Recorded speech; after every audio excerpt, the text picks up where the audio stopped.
할렐루야! 하나님은 살아계십니다. 만왕의 왕이신 예수님께서 말씀 되신 예수님이 이 땅에 오신 줄 믿으시기 바랍니다. 말씀 되신 예수님을 만나면 인생의 길이 열립니다. 인생의 문제의 답이 열 줄 믿습니다. 오늘 하늘문이 열리고 인생의 문제가 열리기를 주 이름으로 축원합니다. 지옥 갈 인생이 예수님을 만나면 천국 가는 축복이 있는 것입니다. 그래서 예수님을 이제 영접하면 어떤 마음이 생기는 거 아니? 예수님을 모시고 나부터 예수님을 잘 섬겨야겠다 하는 그러한 욕구가 생깁니다. 어떻게 예수님을 잘 섬길까? 왜냐하면 나를 부르시고 나를 구원해 주시되 얼마나 이 구원의 선물을 주신 것에 대해서 감사하니까 하나님 앞에 쓰임 받기를 원하는 것이죠. 그러나 하나님께 쓰임 받기 원해도 어떻게 쓰임을 받아야 되는지 그게 또 우리의 퀘션 마크, 질문이죠. 성경에 보면은 하나님께서 크게 쓰임 받는 사람들이 많이 있어요. 바울이라든가 베드로라든가 또 요한이라든가 정말 엄청나게 쓰임 받는 사람이 많은데 그 사람과 나와는 너무 차이가 있는 것 같아요. 비교가 안 돼요. 그래서 어떻게 하나님 앞에 쓰임 받을까 이런 생각을 하게 됩니다. 근데 오늘 예수님께서 제자를 부르는 이 장면이 매우 중요합니다. 사도들이 사실은 크게 쓰임받았지만 그러나 여러분 처음부터 그런 것은 아니었습니다. 예수님이 이 제자들을 부르기 전에는 어떤 면에서 우리들보다 못한 사람들입니다. 여러분들은 그래도 고등교육을 받고 나름대로 정규교육을 받은 분들이 있습니다. 그러나 제자들은 한 사람도 정규 교육을 받지 못한 사람들입니다. 직업도 어부 출신이 참으로 많습니다. 더욱이 먹고 살아야 되기 때문에 로마에 붙어서 부역자로서 지금으로 말하면 매국노로서 사는 사람도 있었던 것입니다. 여러분은 그래도 직장 다니면서 직장에서 외국에도 보내주는 사람도 있고 또 개모임을 해갖고 또 여행을 갔다 온 사람도 없지 않아 있습니다. 그러나 예수님의 제자들은 외국 여행을 한 번도 가지 못한 자들입니다. 제자들이 쓰임받게 된 것은 그 제자가 큰 그릇이 되기 때문에 쓰임받은 것이 아니라 하나님이 그를 붙잡아 주시고 세워주셨기 때문에 큰 그릇이 된 것입니다. 어떻게 하면은 하나님의 이러한 큰 그릇이 될 수 있을까? 오늘 예수님께서 제자들을 부르시는 이 한마디 한마디를 살펴보면서 여러분도 그러한 축복이 있기를 주 이름으로 축원합니다.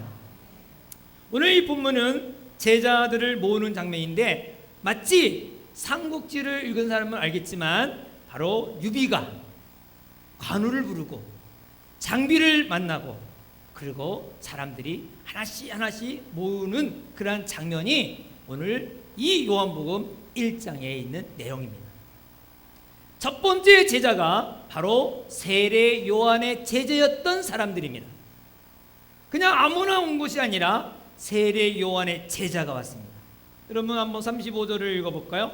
시작.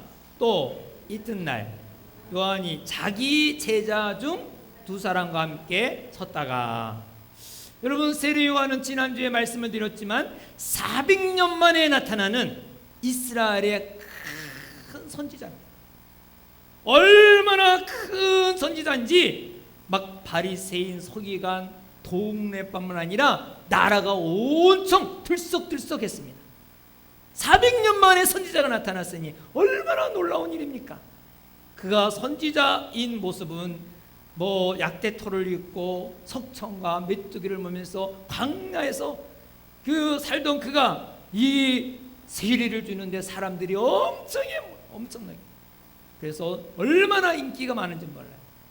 지금 우리나라로 말하면은 아마도 조용기 목사님 정도, 세계적으로 보면 빌리그레엄 목사님 정도, 그 정도의 인기가 훌륭한 사람이에요. 그런데 말이에요, 예수님이 나타나자마자 세례 요한은 자기의 사역을 접습니다. 그리고 모든 초점을 예수님께 향하는 거예요. 그러면서 제자들과 함께 가면서 보라, 세상 죄를 지고 가는 하나님의 어린 양이다. 자기 제자가 예수님에게 갈 수도 있는 그 한마디인데도 불구하고 그런데도 서슴없이 그 말을 하며 그 제자들과 함께 가는 것입니다.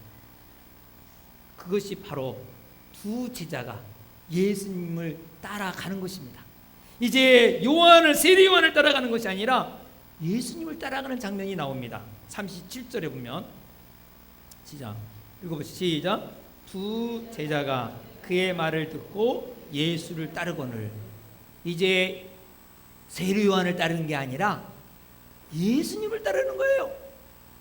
그래서 이 따르는 그 제자를 보면서 예수님 말씀하시죠. 38절에 시작. 예수께서 돌이켜 그 따르는 것을 보시고 물어 이르시되 무엇을 구하느냐? 이르되 랍비여 어디 계시오니까 하니 랍비는 번역하면 선생이라. 아마도 세례 요한의 제자가 멀찌감치 따라갈 것 같아요. 예수님이 이렇게 가면 뒤에서 슬금슬금 따라가는 것 같아요. 근데 예수님이 딱 뒤로 돌아서서 너 무엇을 구하냐? 이렇게 물어보는 거예요. 여러분, 하나님 앞에 쓰임받기를 원하는 사람, 예수님께 쓰임받는 사람은 뭐를 먼저 해야 되는 거니? 쫓아가는 거예요. 할렐루야.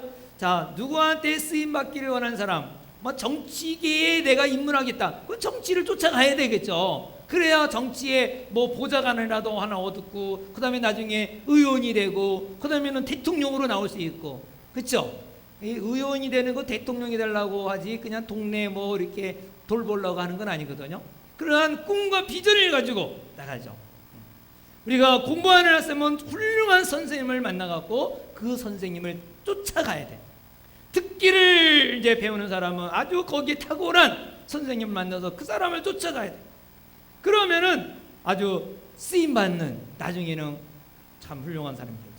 근데 예수님을 쓰임받을 사람은 누구를 쫓아가야 돼요? 예수님을 쫓아가야 돼요. 저는 오늘 여러분들에게 이렇게 주님 앞에 쓰임받기를 원하는 사람은 세 가지에 대해서 말씀드리려고. 첫째는 쫓아가자. 할렐루야. 두 번째는 맡겨라. 세 번째는 기대하라. 여러분 이 말씀을 잘 듣기 바랍니다. 자, 우리가 예수님을 쫓으면 예수님은 우리를 거부하지 않습니다. 이렇게 돌아서서 그들을 맞이해 줍니다. 우리가 예수님을 쫓으면 나의 형편과 여건을 상관없이 주님은 우리를 만나주시고 우리를 받아주시는 것이에요. 이것이 예수님의 성품이에요. 예수님의 성품은 우리가 쫓아가기만 하면 맞이해 주세요. 그래서 우리가 주님 앞에 쓰임받기를 원한다면 먼저 할 일이 뭐냐? 바로 예수님을 쫓아가야 돼요. 쫓아가기 바랍니다. 예수님이 언제든지 우리를 부르십니다. 마태복음 7장 7절에 보면 뭐라 그러죠? 구하라, 주실 것이요. 찾으라, 찾을 것이요. 두드리라, 그러면 너에게 열릴 것이야. 구하면, 쫓으면 만나 주신다는 거야. 야고보 4장 8절에 또 보면은 하나님을 가까이 하라, 그리하면 너희를 가까이 하시리라. 우리가 찾기를 원하면, 하나님을 찾고 찾으면 하나님은 만나 주십니다. 내가 하나님 앞에 쓰임받기를 원한다면 하나님을 가까이 하고 쫓아가기 바랍니다. 그러면 하나님이 써주십니다. 그래서 우리가 하나님 앞에 쓰임받으려면 먼저 한 걸음을 내딛는 게 중요해요. 교회에 예수 믿어야겠다 그러면 교회를 한 걸음 내딛는 게 중요하죠. 내딛으면 그때부터 역사가 일어납니다. 그 예수님께서 뭐라고 말씀하십니까? 무엇을 구하냐 이렇게 말합니다. 여러분은 왜 사십니까? 왜 사십니까? 무엇을 구하며 사십니까?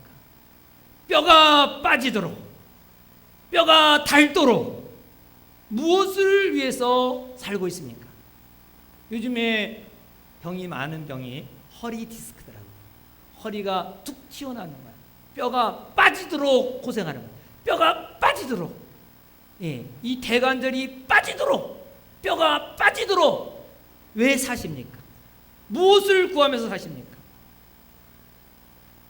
돈입니까? 저는 돈을 많이 벌지는 안 해봤지만 돈을 번 사람 얘기가 돈을 벌어도 만족이 없다 그래요. 이 정도면 난 됐어. 이제 더 이상 돈 안 필요해. 그런 사람이 없다는 거예요. 돈 벌면 버는 만큼 더 벌고 싶다는 거예요. 뭔가 허전함을 채우기 위해서 계속해서 돈을 버는 것이죠. 여러분 왜 삽니까? 어떤 사람은 사랑 때문에 산다 그래요. 그래서 사랑 때문에 결혼했는데 과연 만족합니까? 물론 만족한 사람이 있겠죠. 그러나 살다 보니까 뭔가 허전한 게 있지 않습니까? 사랑 때문에 결혼했는데도 불구하고 무엇인가 부족함이 있어요. 허전함이 있어요. 구멍난 것이 있어요. 무엇을 구하며 사냐. 그래서 어떤 사람은 열심히 공부를 합니다. 열심히 지식을 배웁니다. 열심히 지식을 배우면 배울수록 더 부족하며 공부할수록 더 부족해. 박사 논문을 발표하고 뭐 이렇게 세미나 가서 발표해도 늘 부족하다는 걸 느껴요. 우리가 구하는 것은 과연 무엇이겠습니까? 정말 우리의 빈 구멍을 채울 수 있는 것은 내가 구할 것은 무엇입니까? 돈도 아닙니다. 명예도 아닙니다. 그 어떤 것도 채울 수가 없는데 그것을 바로 채울 수 있는 것은 바로 하나님이십니다. 내가 찾는 것은 하나님을 찾아야 됩니다. 하나님을 찾아야겠다고 발걸음을 내디딜 때에 하나님이 만나주십니다. 우리가 기도할 때 하나님 앞에 나와서 저를 써주세요. 저를 써주세요. 이렇게 하나님께 기도하기 바랍니다. 여러분 세상을 떠날 때 그 수의 옷에 이렇게 보면은 주머니 있어요 없어요? 자세히 안 봐서 모르겠지만 여러분 수의에는 주머니가 없습니다. 갈 때 아무것도 가져갈 게 없어요.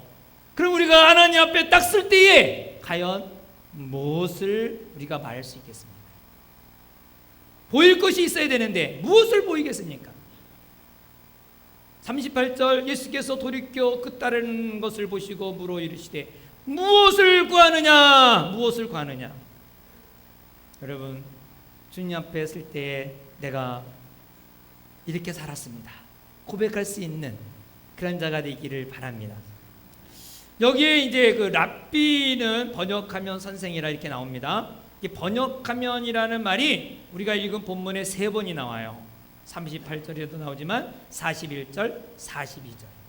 이스라엘 사람들은 말이 히브리어인데 그 당시에 현대어 비슷하게 아람어로 사용했어요. 아람어. 근데 그 당시에 세계의 이스라엘의 공용어는 헬라어예요. 헬라어. 그래서 성경은 전부 다 무엇으로 썼는가 하니 헬라어로 기록했어요. 헬라어. 근데 이 아람 말을 한 것을 갖다가 번역해서 뭘로 썼다? 헬라어로 썼다는 얘기예요. 그래서 제자들이 이렇게 랍비는 번역하면 선생이라. 선생은 이제 헬라어로, 랍비라는 말은 아람어 얘기고, 그 다음에 헬라어로 선생이라. 이렇게 이제 번역을 해준 거죠. 제자들이 이제 구하는 것은 많은 시간을 걸려야 되지만 예수님과 얘기하다가 그 구하는 것을 찾게 돼요. 시간까지 정확해요. 제 10시라. 마태복음은요 항상 6시간을 도하면 돼요. 그게 진짜 시간이에요. 오후 4시가 되겠죠. 오후 4시. 그래서 예수님은 첫 번째 제자가 둘이 생겼어요. 그 둘이 하나는 누구냐면 시몬 베드로의 형제 안드레라고 40절에 말합니다. 안드레는 이름이 나오는데 두 제자라 그랬는데 한 사람 이름이 안 나와요. 한 사람이 누굴까요? 예수님의 12제자가 항상 거기에 3명이 따라다닙니다. 베드로, 야고보, 요한. 네. 항상 데리고 다녀요. 근데 요한복음에는 이 요한이 하나도 안 나와요. 요한이라는 이름이 안 나와. 세례 요한 말고 이 요한이 안 나와요. 그래서 아마도 이 두 제자 중에 한 사람, 안드레 말고 그 사람은 요한일 것이다. 그래서 자기 이름이 드러나면 교만해질 것 같으니까 자기의 이름을 감추고 그리고 이렇게 요한복음을 기록했던 것 같아요. 자, 아무튼 이제 첫 번째 제자는 안드레와 요한이었고 그리고 41절에 보면 다 같이 읽어보겠습니다. 시작. 그가 먼저 자기 형제 시몬을 찾아 말하되 우리가 메시아를 만났다 하고, 메시아는 번역하면 그리스도라. 데리고 예수께로 오니 예수께서 보시고 이르시되 네가 요한의 아들 시몬이니 장차 게바라 하리라 하시니라. 게바는 번역하면 베드로라. 안드레의 형제 시몬에게 가서, 안드레가 자기 형제 시몬에게 가서 예수님에게 시몬을 데리고 옵니다. 근데 예수님은 이 시몬에게 뭐라고 부르냐면 게바라 그래요. 게바라는 말은 베드로라는 뜻이거든요. 베드로라는 말은 바위라는 뜻입니다.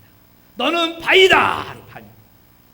예수님이 베드로라고 게바에게 이름 별명을 바위라 이렇게 불러요. 바위. 여러분, 이 베드로를 이제 아는 사람은 알겠지만 베드로가 바위예요, 변덕쟁이에요? 네, 변덕쟁이에요. 얼마나 변덕을 잘 부리는지 몰라요. 금방만 했다가도 그걸 엎어버리는 사람이에요. 그냥 생명을 다하여 주를 위해 살겠습니다. 예수님 막 저주하면서 막 도망간 사람이 베드로예요. 얼마나 막 뭐 이 화가 또 금방 열불 나는지 몰라요. 금방 또 그냥 말고의 길을 막 쳤어. 쥐를 떨어뜨리고. 이게요, 막 변덕쟁이에요. 사람이 별명을 부를 때는 그 사람의 성격이나 모습을 보고 해요. 몇 사람만 보고 한번 별명 한번 지어줘봐요. 무슨 별명인가? 당신은 무슨 별명? 여러분 시골에서 자랄 때 별명 다 쳤죠? 저는 새님이에요. 왜 새님이냐? 동네 사람들이, 전 바깥에 안 나가요. 방에만 있어요. 동네 사람들이 몰라요. 그러니까 저 새님 그래요. 집에서도 너는 새님. 맨날 집에 방에만 있으니까 나가진 않고 책만 보거나 뭐 그래요. 근데 이 별명이 그 사람의 성격과 행동에 의해서 그 별명을 부르잖아. 그런데 베드로는 전혀 성격과 관계없는 너는 바위다 이렇게 말하고 있어요. 참 이상하죠. 네, 예수님은 왜 베드로에게 바위라고 했는가? 현재의 베드로를 보고 별명을 지은 것이 아니라 장차 미래에 될 사람을 보고 바위라고 이름 지었어요. 바위. 비록 지금은 변덕쟁이지만, 사람들 보기에 변덕쟁이지만 예수님은 베드로를 바위로 보셨어요. 성경에는 하나님을 만나서 이름 바꿔준 사람이 참 많이 있죠. 야곱을 뭐라고 불렀어요? 이스라엘. 아브라함을 아브라함. 그런데 주님께서는 변덕쟁이 베드로이지만 너는 반석이 될 것이다, 이렇게 예수님이 선포하셨어요. 근데 베드로가 뭐 인격을 수양을 잘해갖고 그래갖고 뭐 반석이 되는 게 아니에요. 이 말은 예수님이 너를 반석으로 만들어 주겠다는 거예요.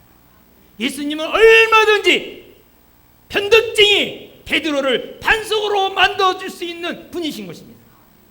그래서 여러분, 현재 약해 보이다 할지라도, 현재 부족하다 할지라도 주님께 맡기면은 역사하십니다. 그래서 여러분, 주님께 쓰임 받기를 원한다면 두 번째로는 맡기라는 겁니다. 맡겨야 돼요. 첫 번째는 쫓고 주님께 맡기시기 바랍니다. 주님의 쓰임 받기를 원한다면은 맡기시기 바랍니다. 주님은 우리를 보실 때 지금이 어떤 사람인가를 보지 않습니다. 지금의 어떤 사람이 아니라 장차 어떤 사람이 될 것을 보고 우리를 인정해 주십니다. 우리가 지금 예수를 믿어도 실수하는 게 많지 않습니까? 우리 스스로 봐도 그렇고 또 남이 보기도 그렇고 죄도 짓고 얼마나 많이 해요. 근데 예수님 우리를 죄인으로 보는 것이 아니라 너는 의인이다. 왜? 하늘나라의 백성으로서 3차원의 세계 사람으로 우리를 보고 인정을 해주세요. 그래서 우리가 막 죄인이지만 막 기도하고 막 하면은 하나님이 자녀로서의 그 응답해 주시고 축복해 주세요. 그렇기 때문에 우리도 어떤 사람이 될 것인가를 상대를 보기 바랍니다. 그냥 막연하게 보지 말고 그 사람이 하나님의 손에 잡혔을 때 변화될 것을 바라보면서 말을 하고 선포하기 바랍니다. 지금은 엉망이고 속이 뒤집히지만은 그러나 앞으로 그렇게 될 사람으로 보고 대우해 주시기 바랍니다. 남편을 위해 기도할 때도 지금은 교회 가는 것도 반대하고 하나님에게 관심도 없지만 그러나 그가 하나님 앞에 나와서 크게 쓰임받을 것을 우리가 생각하고 꿈을 가지고 그리고 기도하기 바랍니다. 현재 부인이 코를 골고 자는 부인이지만 그러나 하나님이 붙잡아 주실 때 아름다운 여인으로 만들어 줄 것을 믿으시기 바랍니다. 내가 지금 어떤 사람으로 보는 것이 아니라 앞으로 10년 후에 변화될 것을 생각하고 기도하시기 바랍니다. 여러분 이 자녀들한테도 지금은 막 어떻게 뭐 안 되는 것 때문에 왜 점수가 이번 중간고사 뭐 이렇게 못 보냐 막 야단치기보다도 지금 점수를 못 받지만 나중에는 이 사회에 큰 인물이 될 것이다. 이 나라에 정주영이 나올 것이다. 이 나라에 삼성 이건희가 나올 것이다. 이러한 꿈을 가지고 대우해주고 소망을 주기 바랍니다. 그래서 지금 있는 모습이 아니라 변화하는 모습을 보고 말하셔야 됩니다. 저는 이제 그 선배 목사님들이 성도들을 편애하지 마라, 괜히 분란이 많이 일어나요. 그래서 저도 목회하면서 편애를 안 하려고 애를 써요. 그러나 편애할 수밖에 없을 때가 있더라고요. 언제 편애할 수밖에 없느냐? 변화하려고 애쓰는 그 사람은 제가 그 사람 편에 들 수밖에 없어요. 지금이 모나고 부족한 것이 많지만 그 사람 막 공격하고 비난하고 막 그런 사람 말보다는 지금 막 변하려고 그래도 그럼에도 불구하고 애쓰는 그 사람 편에 서서 그 사람을 위해 기도할 수밖에 없고 그 사람을 격려할 수밖에 없고 그 사람 편에 들 수밖에 없는 거예요. 하나님께서는 앞으로 변화될 사람을 보고 계시는 것입니다. 그러므로 사랑하는 여러분, 하나님께 쓰임받기를 원한다면 먼저 예수님을 쫓고 두 번째 하나님께 맡기기 바랍니다. 우리 가운데 개입하셔서 하나님의 손길이 임할 때에 놀라운 역사가 일어나는 것입니다. 그래서 예수님의 제자가 이제 베드로까지 3명이 된 것입니다. 3명. 그리고 네 번째 제자가 이제 43절부터 44절까지 나옵니다. 43절, 44절 볼까요? 시작. 이튿날 예수께서 갈릴리 나가려 하다가 빌립을 만나 이르시되 나를 따르라 하시니 빌립은 안드레와 베드로와 한 동네 벳세대 사람이라. 여러분 놀라운 사실, 이렇게 짧은 구절이지만 예수님을 만나는 사람은 다 누구를 쫓아가요? 예수님을 쫓아가요. 또 예수님을 쫓아오는 사람은 또 어떻게 해요? 또 다른 사람을 데려와요. 자기 친척을 데려오든가 친구를 데려오든가 항상 가만히 있질 않아요. 가만히 있질 않아. 그래서 빌립이 누구를 또 데려오는 거 아니? 나다나엘을 데려와. 나다나엘. 45절에 보면 시작. 빌립이 나다나엘을 찾아가 이르되 모세가 율법에 기록하였고 여러 선지자가 기록한 그 일을 우리가 만났으니 요셉의 아들 나사렛 예수니라. 바로 이 빌립이 나다나엘을 데려와서 제자가 돼요. 근데 12제자 중에 나다나엘이라고 있습니까? 베안야요 빌바 도마 야다 시가. 나자가 없어요. 나자가 없어요. 12제자 아무리 불러봐도 나자가 없어. 마태복음 10장에도 보면 거기 나다나엘이 없고 마가복음 3장에도 나다나엘이 없어요. 누가복음 6장에도 나다나엘이 없어요. 근데 거기에 이름 하나 있는데 바돌로메가 있어요. 바돌로메라는 말은 바는 아들이라는 뜻이에요. 돌로메는 그 사람의 이름인데 돌로메의 아들, 바돌로메가 돌로메의 아들이에요. 그 본명은 아니죠. 우리 아들이 영광인데 영광이를 부를 때 어떻게 부른다? 바광필. 그러면 누구를 부르는 거예요? 광필이의 아들이 누구라? 영광이다 는 뜻이에요. 그러니까 바돌로메의 본명은 누구냐? 나다네일이에요. 나다네일. 그래서 여기는 본명이 안 나오고 누구의 아들? 왜냐하면 그 당시에는 아버지가 이름이 유명하니까 그 아버지 이름으로 그 아들을 소개하는 거예요. 왜 아들 이름을 하면은 잘 모르니까. 그래서 누구의 아들, 누구의 아들 뭐 이렇게 말을 하면은 그 사람이구나 이렇게 알려지는 거죠. 그래서 아무튼 바돌로메는 바로 진짜 이름이 뭐냐? 진짜 이름이 뭐라고요? 나다네일이다. 나다네일. 그래서 나다네일이되 나사렛에서 무슨 선한 것이 있을 수 있느냐? 46절에 빌립이 이르되 와서 봐라. 예수님이 말씀하신다. 와서 봐라. 와봐라. 아마 나사렛은 아주 시골 촌동네 같아요. 거기는 인물이 나올 만한 그런 동네가 아닌 것 같아요. 그러니까 아마 바돌로메 이 나다네일이 거기 무슨 동네 거기 인물이 나오냐 그러면서 아마 무시를 했던 것 같아요. 그런데 빌립은 와보라. 여러분 교회를 다니고 이제 예수님을 믿고 교회를 다니다 보면 참 교회가 좋아서 전도하고 싶은데 성경도 잘 모르고 또 예수님에 대해서 잘 모르기 때문에 어떻게 합니까? 그냥 와봐라. 혹시 여기 오늘도 와보라 해갖고 오신 분 있습니까? 와봐라. 이번에 추수감 썼을 때 좀 여러분 와보라 한번 전도해 보기 바랍니다. 야 와봐 우리 교회 한번 와봐. 와봐. 그런데 여러분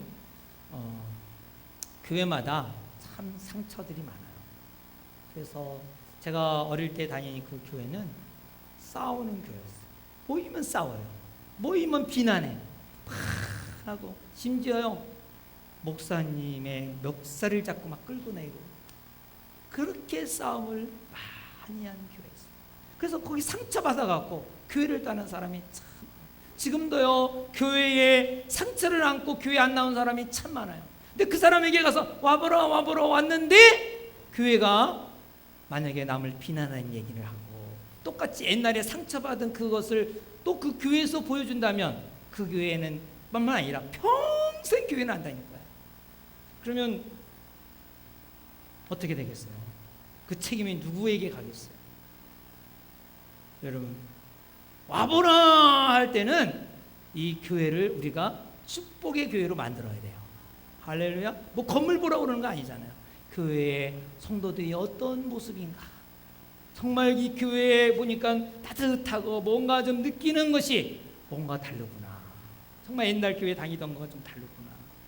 그때는 가서 상처받고 욕하고 비난하는 것만 들었는데 싸우려고 잡아먹기만 하는 그 얼굴이었는데 여기 오니까 뭔가 좀 줄라 그리고 섬길라 그리고 뭔가 막 이렇게 하는 모습 보니까 뭔가 다르구나. 할렐루야. 하나님께서 우리에게 보내준 영혼들 우리가 부정적인 말로 이들 영혼을 상처 준다면 누가 책임을 지겠습니까? 우리는 내 생각과 다르다고 해서 남을 못마땅히 여기거나 남을 비방하거나 또 남을 업신여기는 것은 있다면 우리는 꼭 회개를 해야 될 것입니다. 그리스도인으로서 남을 용납하지 못하고 용서하지 못하는 것을 우리는 철저하게 회개해야 될 것입니다. 세상적인 생각으로 남을 판단하거나 주님의 생각을 가지지 않았고 부정적인 생각을 가지고 신앙생활을 한다면 자신도 신앙생활에 발전이 없습니다. 이제 우리는 새로 시작해야 됩니다. 축복의 교회로 만들어가기 바랍니다. 빌립의 소개로 이렇게 나다나엘이 이제 예수님께 왔어요. 47절에 보니까 예수께서 나다나엘에게 자기에게 오는 것을 보시고 그를 가리켜 이르시되 보라 이는 참으로 이스라엘 사람이라 그 속에 간사한 것이 없다. 이스라엘은 하나님께서 야곱에게 지어진 이름이에요. 근데 야곱은 어떤 사람이에요? 원래 간사한 사람인데 간사함이 없는 이스라엘이라 이렇게 말씀했어요. 나다나엘이 정말 깜짝 놀란 거예요. 그래서 나다나엘이 예수님께 물어보죠. 48절 어떻게 나를 아십니까? 어떻게 나를 알아요? 그랬더니 예수님 뭐라 그래요? 이르시되 빌립이 너를 부르기 전에 네가 무화과 나무 아래에 있는 걸 봤다. 놀랍지 않아요? 아니 빌립이 데려오기 전에 저 어디에 있었던 것까지도 예수님은 아시는 분이에요.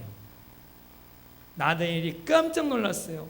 나다나엘이 49절에 대답하되 라삐오 당신은 하나님의 아들이시오 당신은 이스라엘의 임금이로소이다. 뭐 때문에 이렇게 나다나엘이 깜짝 놀라서 감동스러운 말을 고백했을까요? 그것은 예수님의 통찰력, 예수님의 주시력이에요. 다시 말하면 나다나엘이 자기를 안 그 예수님 바로 하나님의 아들이다 이렇게 고백을 했습니다. 여러분 이 말은 뭐냐면 기독교는 종교가 아닙니다. 기독교는 초자연적인 역사를 일으키는 곳입니다. 그래서 여러분 교회를 다니면서 기대하시기 바랍니다. 하나님 앞에 쓰임받는 사람은 기대하기를 바랍니다. 믿음은 초자연적인 역사가 일어납니다. 히브리서 11장 1절에 보면 믿음은 바라는 것들의 실상이요 보지 못하는 것들의 증거라 그랬습니다. 예수님을 쫓고 맡기면 초자연적인 역사가 일어나는 것을 여러분이 기대하시기 바랍니다. 우리는요 그냥 사는 게 아니에요. 예수 믿는 사람은요 영적인 세계를 속에 사는 거예요. 영적. 예수님에게 나의 인생을 맡겨서 정말 쓰임 받기를 원한다면 하나님은 좀 역사하신다. 나를 위하여 기대하신다. 이 믿음의 특권을 누리기를 바랍니다. 교회에서는 믿음으로 항상 역사가 일어납니다. 믿음으로 역사가 일어납니다. 상황이 그렇지 않지만은 아주 막막하지만은 그러나 믿음으로 주님을 믿고 나갈 때 역사가 일어납니다. 뭐 큰 일도 일어나지만 작은 일도 많이 일어납니다. 우리 교회가 지난 주일 월요일 날 특별 소방 검열을 받았습니다. 특별 소방 검열이라는 것은 한 여러 명이 와서 검열했어요. 뭐 소방에서도 왔고 전기에서도 왔고 가스에서도 왔고 시청 건물가에서도 서너 명이 와서 막 다 다니면서 점검을 했어요. 그런데 소방서에서 저보러 오라 그랬어요. 와서 자술서를 쓰래. 이 교회 이런 것가 위험하고 앞으로 이게 많이 안 되면 인터넷에 우리 교회가 위험한 교회라고 떼어보내겠다. 그래서 엄포를 내면서 벌금을 날 거라고. 20일 안에 고치고 보고하라고. 머리가 아주 그냥 요즘 말로 맹봉이 왔어요. 교회에 돌아오면서 마음이 참 무겁고 가슴이 답답했어요. 이렇게 많은 성도가 있는데 이런 지적사항이 나오도록 내가 그대로 있었구나. 그동안 소방에 대해서 너무 몰랐구나. 어떻게 이렇게 무관심하게 지냈을까? 참담을 느끼면서 회개를 했습니다. 주님 용서해 주옵소서. 제가 책임자인데 이렇게 교회가 지적사항이 많이 나오도록 방치함을 용서하여 주옵소서. 여러 손길을 붙여줘서 주님의 이 일을 해결해 주옵소서. 그러면서 이제 기도하면서 이렇게 오는데 눈물이 참 핑 돌더라고요. 근데 그 기도를 마치고 딱 나니까 머릿속에 여러 사람의 그 이름이 막 기억이 나는 거예요. 생각나는 거예요. 그래서 그분들에게 전화를 걸었어요. 우리 교회가 이런 상황이니까 어떻게 하면 좋겠느냐 하고 물어봤더니 사람들이 이렇게 도와주겠다고 막 그래요. 그래갖고 월요일 날은 참으로 참담했는데 일주일을 지나면서 이제 많이 고쳐졌어요. 수정이 됐어요. 어제는 토요일 날 일찍부터 밤늦게까지 두 분이 오셔서 그냥 막 지하실을 막 하는데 제가 도와드리지 못했지만은 이게 다 뭐예요? 기도의 응답이구나 이런 생각이 들었어요. 교회에 필요할 때 나타나서 일하시는 분이 있어요.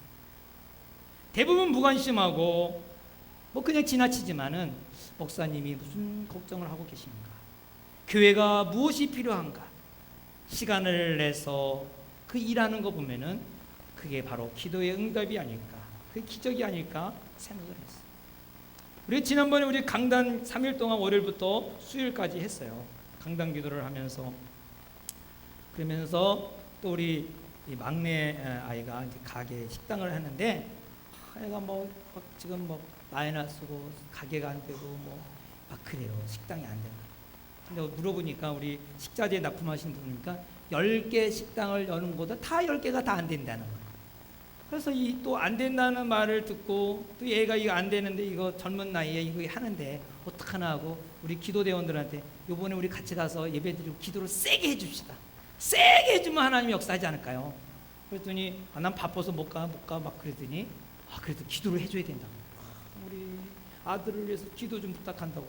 그래서 제가 부탁을 했어요. 그래서 우리 권사님들을 데리고 강단 기도하던 분들을 데리고 낮에 그리고 그냥 가서 세게 기도했죠. 가서 세게 기도하고 예배드리고. 근데요, 놀라운 사실 7배의 매상을 올렸어요. 그 후로요 7배. 기적 아닙니까? 여기 보고를 받으니까 아빠 지금 7배 매상이 올랐어요. 그래서 기적이다. 월요일 날은 참으로 참담한 일이 많았지만 하나님께서 시간이 갈수록 또 기도하니까 주님께 맡기니까 그냥 숫자가 보이니까요. 이렇게 다 나오는 거예요. 인터넷에 다 나와요. 다 역사가 일어납니다. 이게 기도하는 거, 맡긴 거 안 맡긴 거, 뭐 걱정하고만 앉을 것이 아니라 여러분 가게 혹시 안 되면 우리 기도 부대에 부탁하기 바랍니다. 가면 그 다음 날부터 바뀌길 줄 믿습니다. 아멘하는 사람 되고 안 내면 사람은 아니라. 아무튼 우리가 월요일 날은 참담한 하루였지만 일주일이 지나면서 이런저런 일로 하나님이 역사하셨구나. 이렇게 하나님께 쓰임 받기 원하는 사람 먼저 주님을 쫓기 바랍니다. 주님께 맡기기 바랍니다. 그리고 주님이 이루실 것을 기대하기를 바랍니다. 주님이 놀랍게 여러 손길로 기적같이 역사가 일어났습니다. 또 하나 제가 감동스러운 일이 있는 것은 이 삶 공부할 때 이 새로운 삶을 이제 공부를 마치고 근데 결단하는 시간에 보니까 우리도 가족끼리 선교 여행을 가겠습니다. 가족끼리 선교 계획을 세워서 혼자 가는 선교 그 생각 꿈도 없었어요. 그런데 결단해서 우리 가족 전체가 같이 선교를 출발하겠습니다. 계획하겠습니다.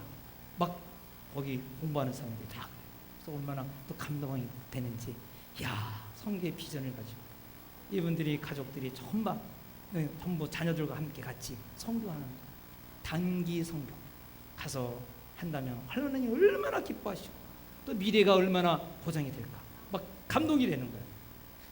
하나님의 부르심에 응답하시고 쓰임 받기를 주 이름으로 축원합니다. 하나님은 지금 주님을 쫓기를 원하십니다. 주님께 맡기기를 원하십니다. 주님을 기대하기를 원하십니다. 여러분 그것이 우리가 오늘 이 자리에 있는 것입니다. 우리 다 같이 함께 기도할 때 주님을 기대합니다. 주님을만 따르겠습니다. 우리의 빈 가슴 무엇으로 채워줄 수 없습니다. 돈도 채울 수 없고 명예도 채울 수 없고 학식과 지식과 박사 학위도 나의 빈 마음을 채울 수가 없습니다. 그러나 주님이 쫓을 때 주님이 우리 안에 들어올 때 풍성함을 이룰 수 있습니다. 내가 하려고 아무리 몸부림쳐도 안 되지만 주님이 우리에 오셔서 주님께 맡기면 만들어서 주시는 분입니다. 만들어 쓰시는 분입니다. 내가 부족하다고 내가 연약하다고 좌절하지 마시고 낙심하지 마시고 주님이 만들어 쓰심을 믿으시기 바랍니다. 그리고 하나님이 일하심을 기대하시기 바랍니다. 믿음은 바라는 것들의 실상이라 했습니다. 오늘도 기적을 일으키신 분은 주님이십니다. 여러분이 알아서가 아닙니다. 여러분 능력이 있어서가 아닙니다. 주님이 이루십니다. 저는 이 한 주 동안에 너무나 놀라운 일들을 많이 경험을 했습니다. 참담함 속에서 하나님이 이끄시는 그 모습 보면서 감사를 느꼈습니다. 여러분 주님께 이 시간에 기도하기 바랍니다. 다 같이 함께 기도하겠습니다.